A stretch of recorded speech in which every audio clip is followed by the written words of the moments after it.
existence is the magic that we possess inside, not the magic of trickery and deception, but the magic of consciousness, and specifically the magic of intention.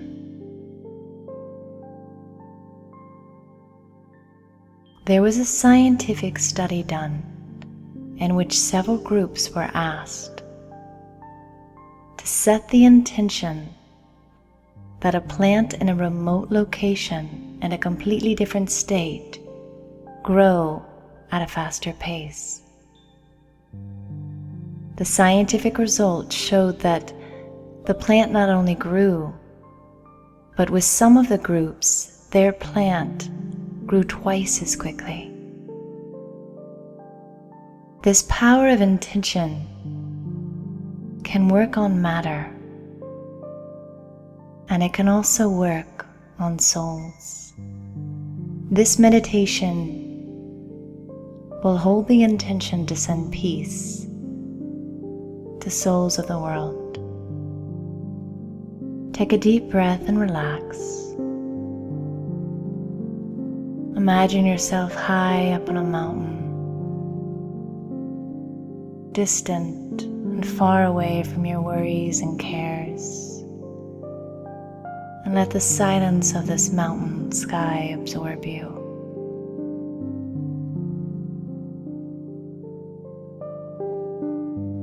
Allow your mind to be very high above all the petty dramas and very deep in the stillness and silence of the soul. Anchor yourself to your breath, breathing gently in and out.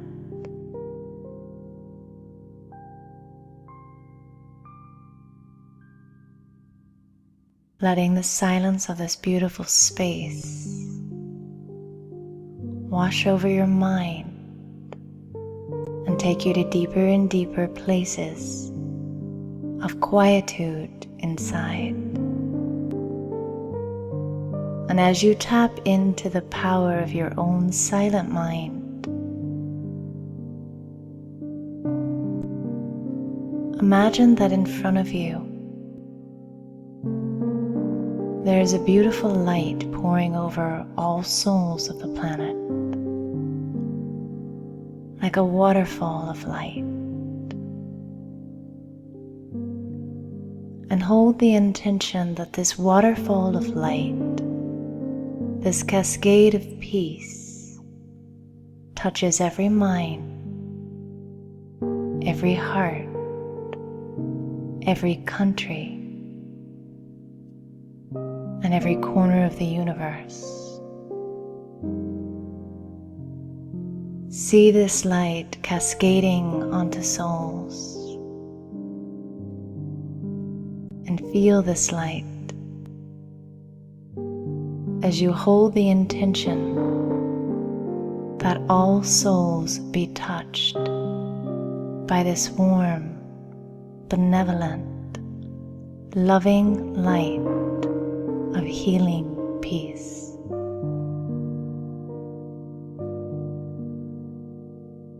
And imagine for a moment that that light washes over every single mind, igniting the light within them, igniting the peace within them.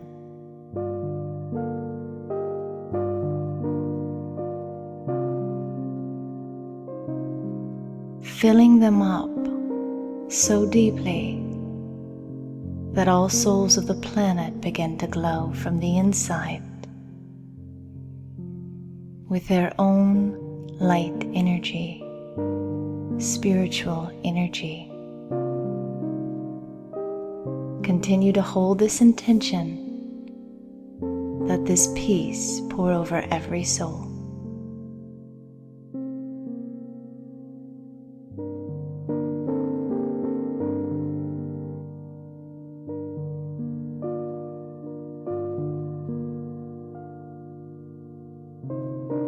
And now come back to your own breath, having spent a few moments and the intention of peace reaching every soul, knowing that countless others who are watching this meditation held the same intention. And ask yourself this week, how will you use your magic power of intention for the rest of the week and for the rest of your life?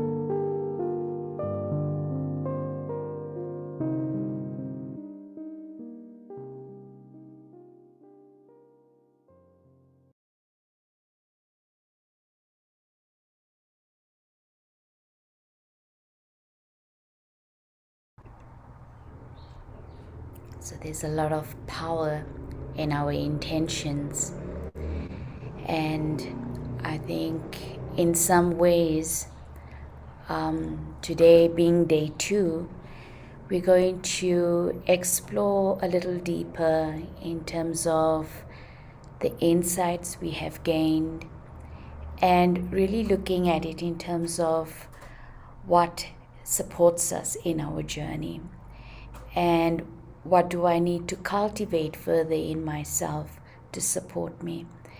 Many times when we think of supports, we think of the external supports, people, friends, various things outside of us.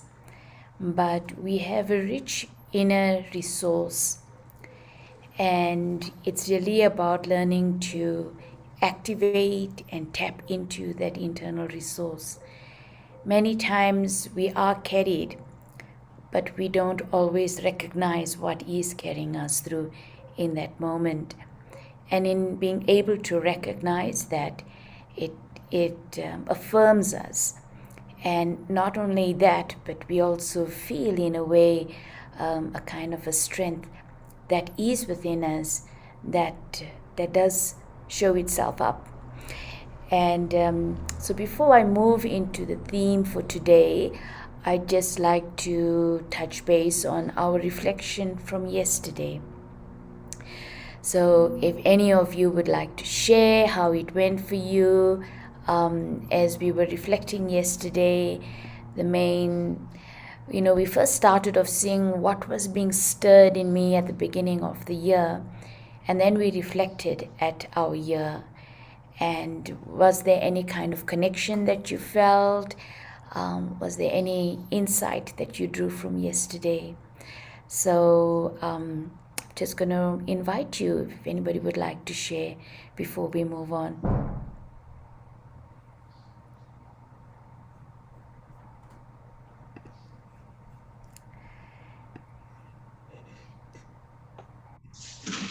Morning, I'll share. This is Thank you, Divendri. Go ahead. Yes, I actually became so clearly aware of something that had been sitting in like a pattern, a deep-seated pattern that had been obviously sitting in me, and for actually not even just this past year, but the past couple of years. And it also became so clear for me how that pattern was surfacing in different experiences. And more than that, how a pattern of thinking actually, and obviously along with that comes specific types of feelings, uncomfortable feelings. And I could almost track that this was almost like an Achilles heel type of thing.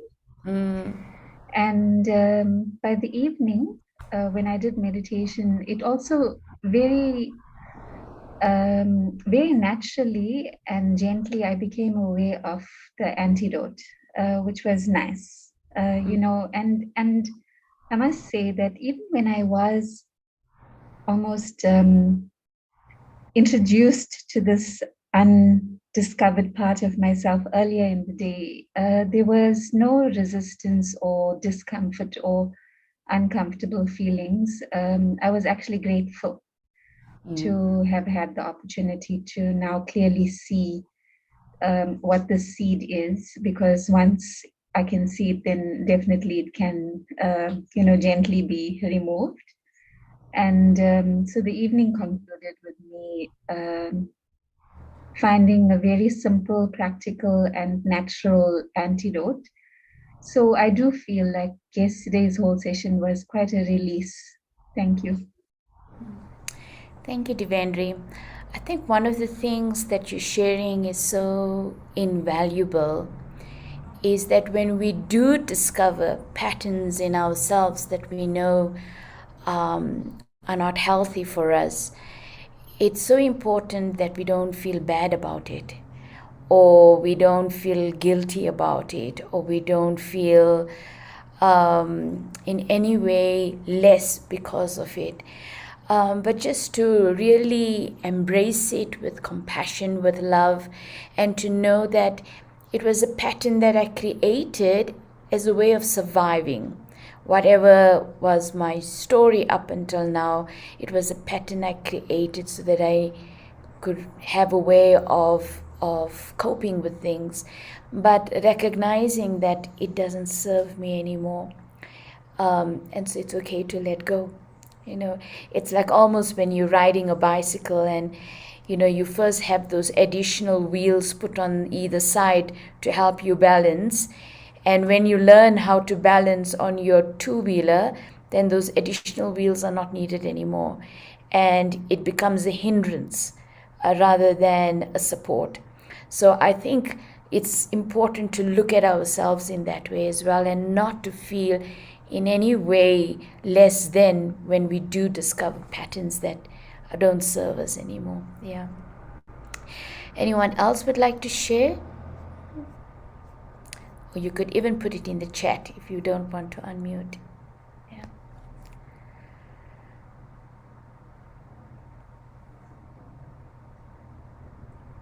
Om Shanti Pratibha Ben. Hello, Om Shanti. I think the constant expectations we put on ourselves, and the constant expectations we have of others, that creates so much of the turmoil. You expect a person to behave in a particular way according to your standard, but then you realize that's their journey. They will behave however they want. It's you have to be in your stillness and in your patience and in your sort of mindset to accept all this that's going around and say, well, this is the drama of life. I'm sitting here and I'm just an observer. And what is the lesson? What am I going to learn from this? Rather than constantly trying to navigate and change and get your, as they say, knickers in a knot. We don't have to do that. We just don't have to do and try and find out why everybody is the way they are. We just need to basically work on ourselves, and most of it takes care of itself. Yeah, that's a good insight to have. I think this concept that we often share, that we are detached observers, to be a detached observer and to recognize that everyone is playing their part as they should. There's a lot of wisdom in that. We know it, but to really imbibe that awareness, in a sense, is really, really key. And, in some ways also to really create this perspective, in a sense, that how much am I holding or being in my own integrity?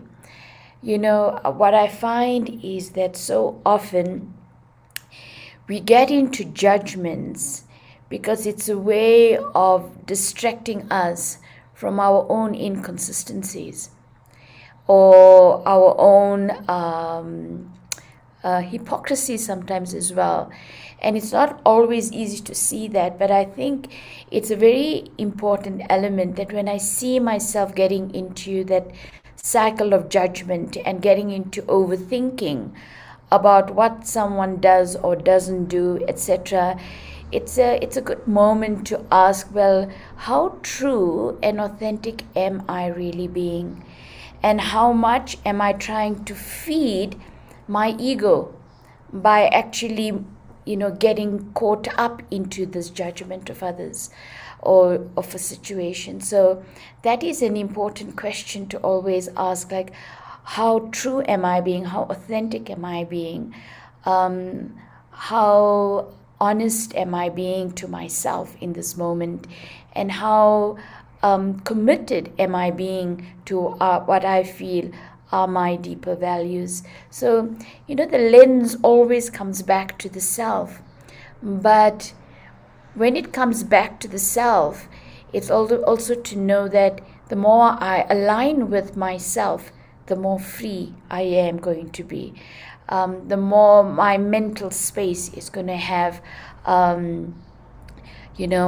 deeper and a wider space for growth.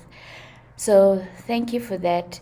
One of the things we have included in the journal, and I hope you're going to experiment with that, was some creative ways of reflecting.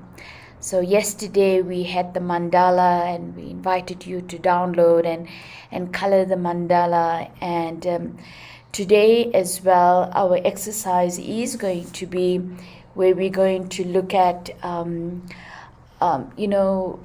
looking at which virtues supported us in this year, and actually engage in a conversation with the virtues, to personify the virtue, look at the virtue as a friend, or as a parent, or as a guide, and to see how it has supported you, how it has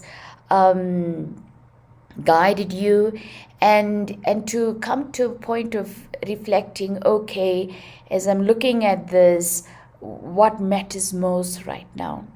So we have selected, Nita, go back to the previous one, please.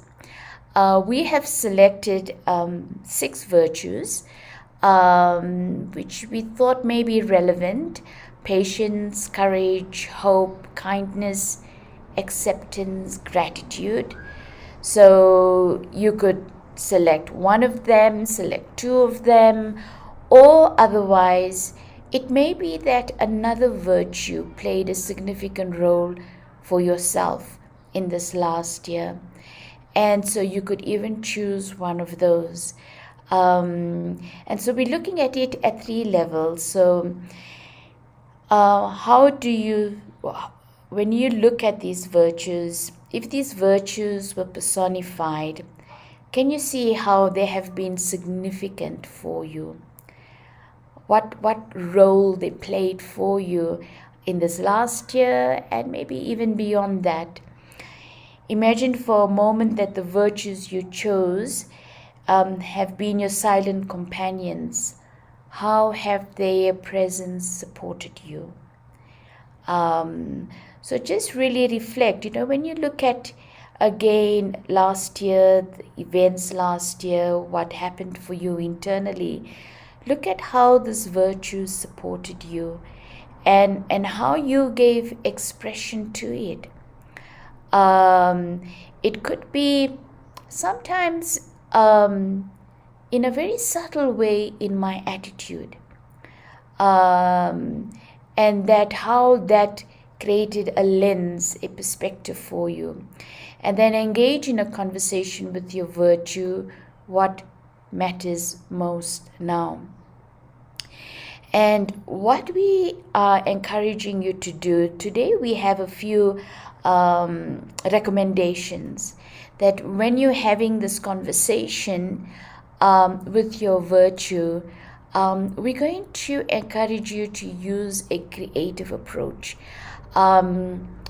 Whether you want to, just doodle, and, doodle means you just like not thinking what you're drawing, but just letting the pen run, and let your reflections guide your pen almost in a way.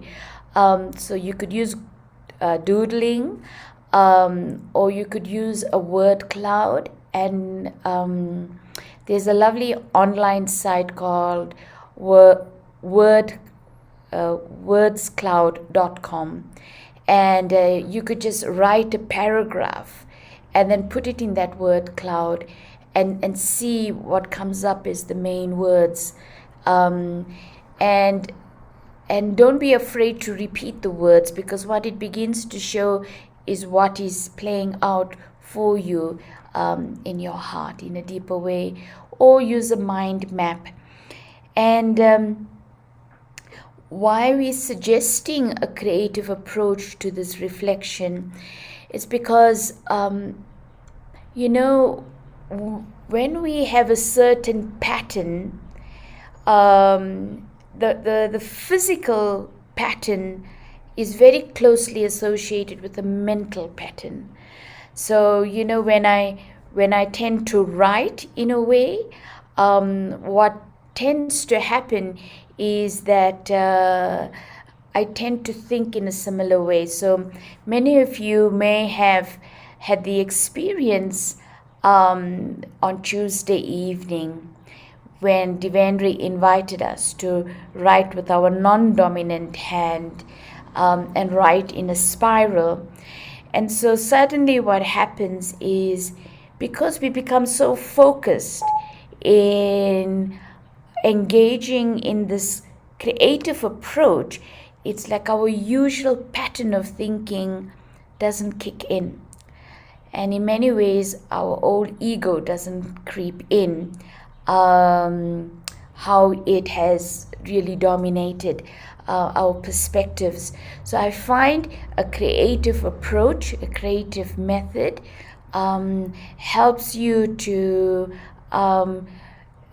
access parts of yourself which are not dominated by your ego patterns, but that will help you to access your truth inside.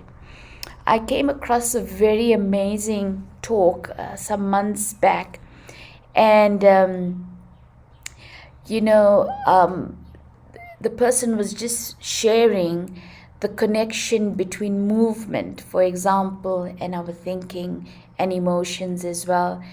And she used a simple example that when you make your hand into a fist, it's almost like the micro nerves, from your fist that sends a message up to your brain, and it immediately, in a way, creates an emotion internally, very subtly, and thinking of aggression or of stress or of tension in any way. And that when you open your hand and just let it be a gentle movement, how the message that goes to your brain is so different. So I feel that's a similar kind of a pattern that unfolds, that when we engage in a creative way, we are allowing a new way of responding, a new way of inquiry within ourselves, and a new way of exploring ourselves. So I'm going to encourage you today to try one of these creative approaches as you engage with this conversation, with the virtues that supported you most deeply in the last year. And I think one of the things that I'd like to just share as well is just a quotation that's in the journal, but it's a beautiful one by the Dalai Lama. The question is not to know what is the meaning of life, but what meaning can I give to my life. I love that quotation as well, because in a way that as I explore creatively, and as I reflect in this way, then I can begin to give meaning to what the internal exploration has been. So yes, enjoy today, enjoy this creative exploration. I would like to just read something that Shivani has shared. And And she has just shared that I already identified courage when I was browsing the journal. Oh, so that's great. It connected with you easily. All this while, until now, perhaps I never realized the silent rock support courage has been giving me in small, tiny, and big experiences so far. It has been my support system from inside out. I kind of actually loved being courageous. A conversation with courage would be emotional and grateful. I don't tend to realize our own virtues or powers unless you actually ponder upon it. And I think that's a very important element that Shivani is raising, because so often we can perhaps see very easily the virtues in others, but we don't always see it in ourselves and acknowledge it in ourselves. So today's day of reflection is really about beginning to acknowledge and connect with your own qualities within you. And then it's like this: only when you come across a person with opposing set of values, behavioral pattern, or an adverse situation do you realize your own values and the value of your value system, or of your good habits, to say so. Yeah, sometimes it's opposites that give light to it. But today, even go for a walk while you're having this inner conversation and see how your virtues are expressed in nature and how nature speaks to you in a way that also resonates, because that shows that that quality is in you. Okay, so Neer is asking, Sister, does this approach of using the left hand has anything to do with those of left side of the brain? Yes, I think it probably does. Left side sometimes connect with right brain and right side connect with left brain.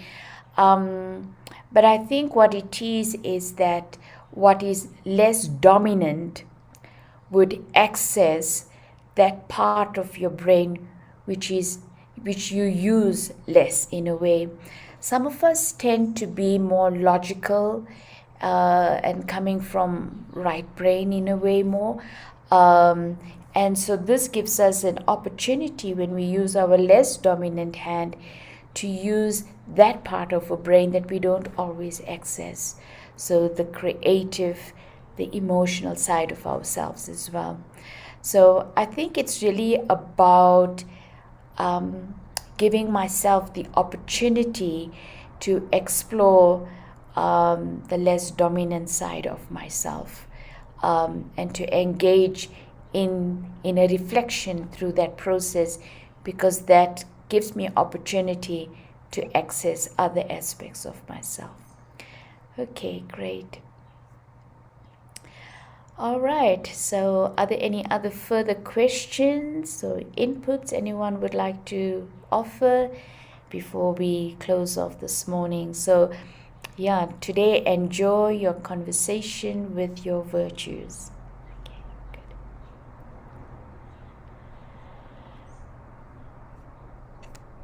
Wonderful. So if there isn't any other questions, let's engage in a lovely meditation together to just close off this morning.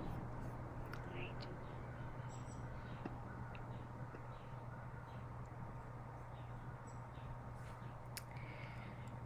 So again, I invite you to just take this moment and step inwards.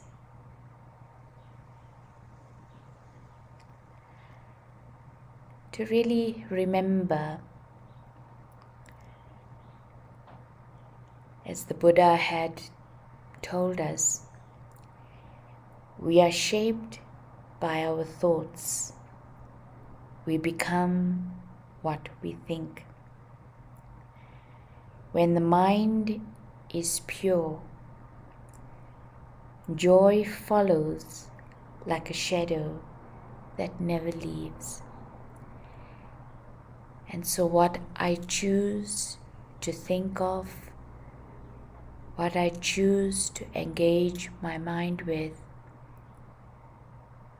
becomes my inner world. So in this moment of quietness, as my eyes fall upon the image before me, the delicate white flowers dancing in the breeze, the morning light gently falling upon them in this quiet and still meadow,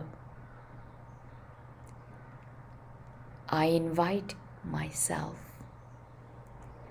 to step into this internal space of just being quiet and still, allowing the morning light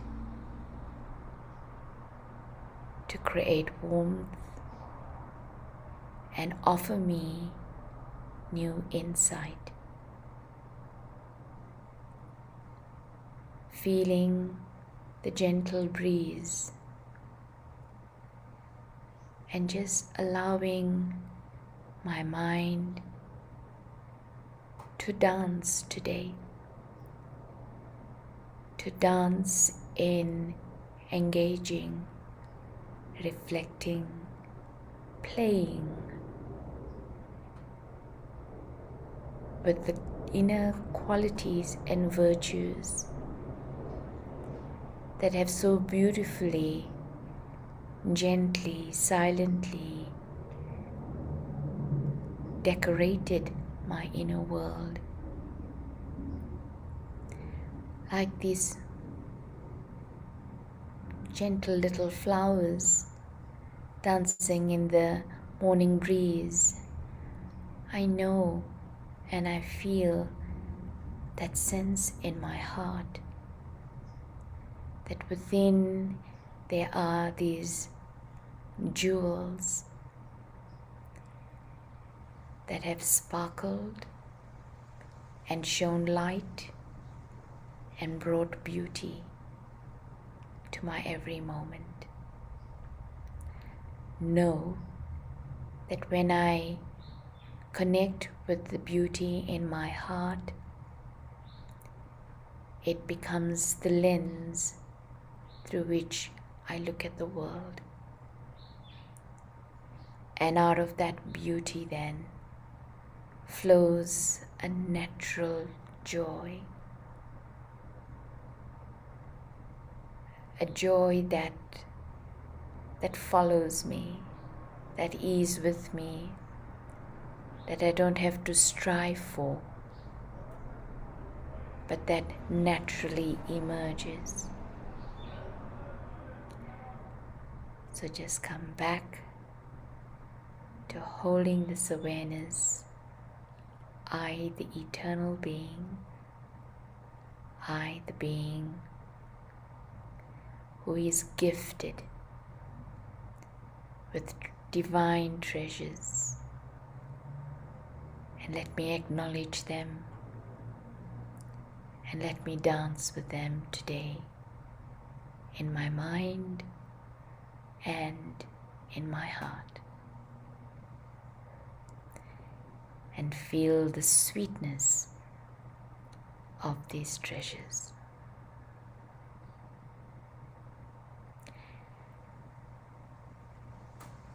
Om Shanti Om, and have a lovely day, a lovely creative day, a lovely day of exploring your inner world and your inner treasures. Om Shanti.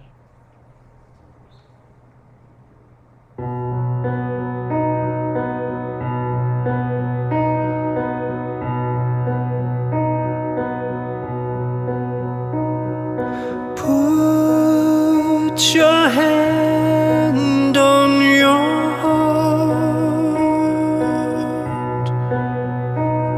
and put your hand on your heart and say I love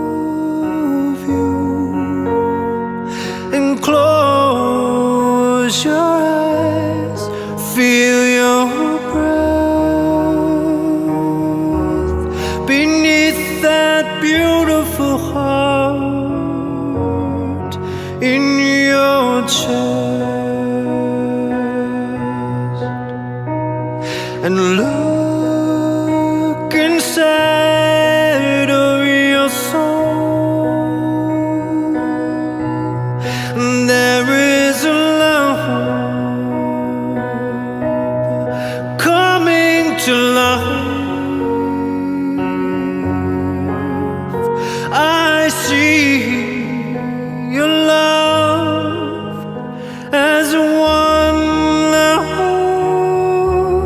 I feel a joyfulness of bliss in this.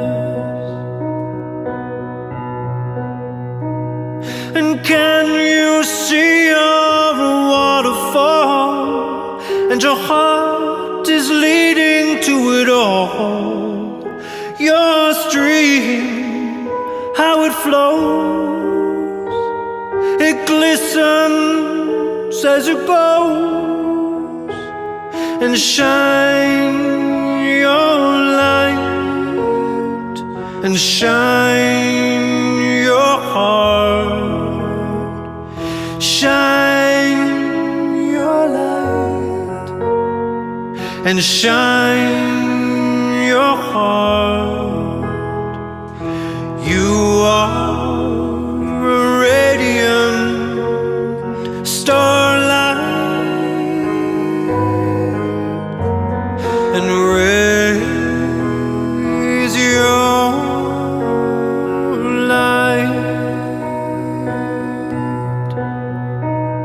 and put your hand on your beautiful heart,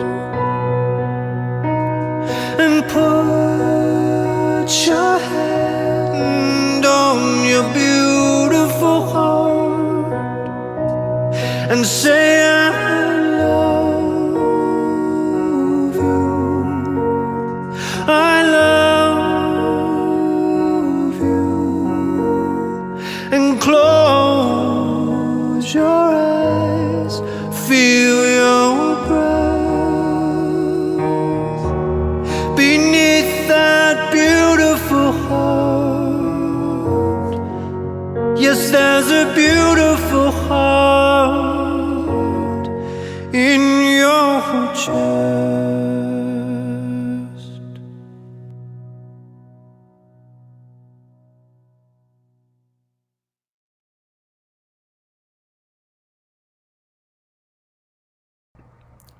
Thank you all. Have a lovely day. Om Shanti.